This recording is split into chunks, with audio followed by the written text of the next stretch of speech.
I have had this LS2 Explorer helmet for about 2 years now. I've been wearing it off and on with I've been wearing it off and on between this one and my LS2 Valiant 2, which is a modular helmet.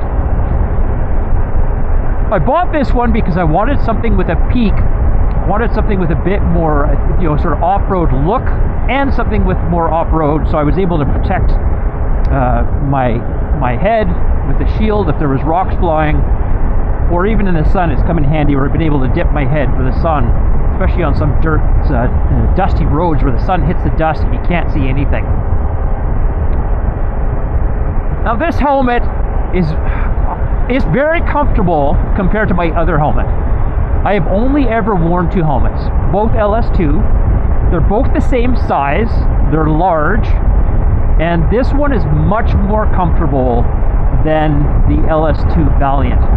Now, what I like about this helmet, there's a few things. One is the wide field of vision compared to the road helmet.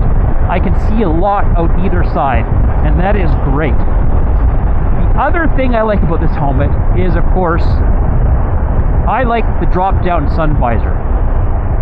To me, that is a great accessory because I wear eyeglasses, and to have this ability to just quickly flip down the sun visor without having to stop and change glasses is great for me. There we go. I do wear glasses that are transitions. So after a little while in the sun, they'll get dark. And that's great for the summertime. Like right now, it's not summer, but it's not too cold. And with this windshield I have, I don't get a lot of breeze unless I sit with my head up quite a bit. So these glasses are actually okay. But if I'm wearing my other glasses that don't transition and it gets bright, it sure is nice having this drop-down sun visor. When I initially bought this helmet, the buffeting was terrible. It was just excruciating how bad the buffeting was. So much so that I tried different things with my windshield. I tried removing the peak. Removing the peak really helped a lot. So I think that this helmet with a peak, depending on your riding style and how fast you want to go, is the problem with most of the buffeting. And I don't know if that's the same for all ADV type helmets, but it's definitely a problem with this one. Yes, and your head gets shaken around quite a bit. Another downside to this helmet is the push button release. So you can't just flip the face shield up. So if I start fogging up, I want to press this face shield up really quick.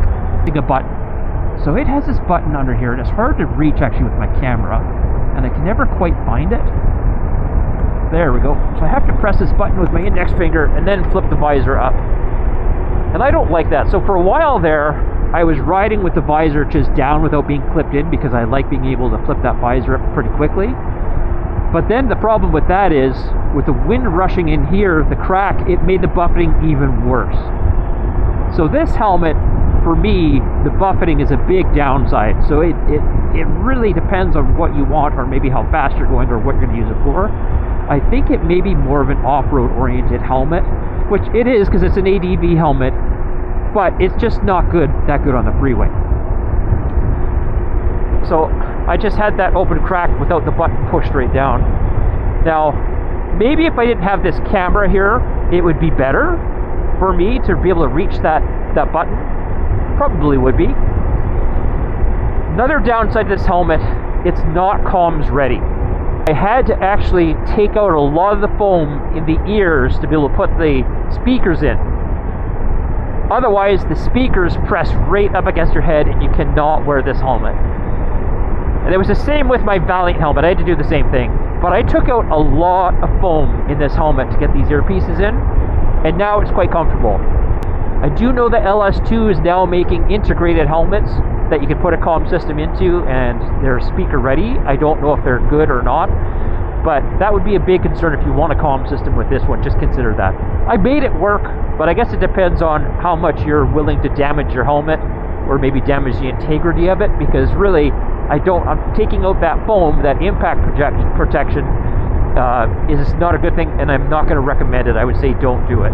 Find a helmet that's better for your comm system.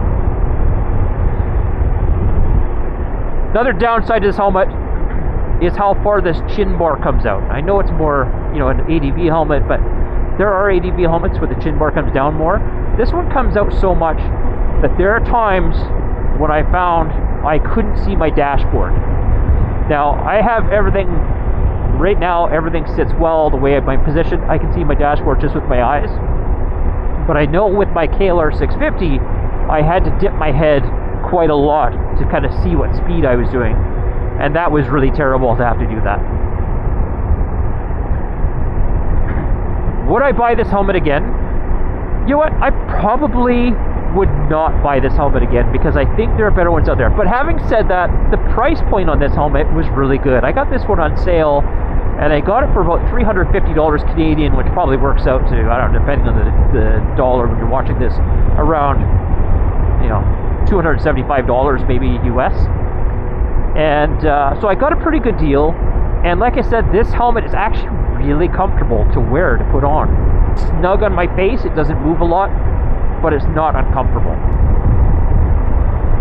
I think there's better options out there, depending on what you want to spend. You know, there's cheaper helmets. There's the Bell, I think the Bell MX-9, which is a little bit cheaper, similar to this, but what I understand is that helmet's quite a bit louder.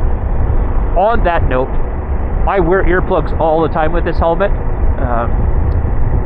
You know, unless I'm going off-road, then I'll stop and take them off, but I normally wear earplugs with this helmet. I want to save my hearing.